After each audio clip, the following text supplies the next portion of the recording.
আসসালামু আলাইকুম। আমাদের এই খাটটি ফুল বক্স খাট, দুয়ের পাটা দিয়ে খাট বানানো। যদি আপনারা মনে করেন যে না, এটা দুয়ের পাটা না, দেখেন অবশ্যই দুয়ের পাটা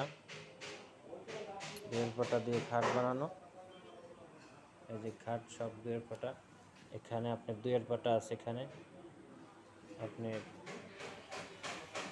অনেক সুন্দর দেখেন। আপনি সিম্পলের ভিতরে এই কাজটা অনেক ভালো। এখানে একটু জালি সিস্টেম আছে, এখানে একটু কাজ আছে, মোটামুটি ভালো সুন্দর। পায়ের বোর্ডে আপনি দেখেন, এই যে পায়ের বোর্ডটা অনেক সুন্দর, পায়ের বোর্ডটা আপনার অনেকই সুন্দর। এটাও কিন্তু দুয়ের পাটা দেয়া মোটা। তো আপনারা অবশ্যই এই খাটটি যদি ভালো লাগে অবশ্যই অর্ডার দিতে পারবেন। তো ভালো থাকবেন।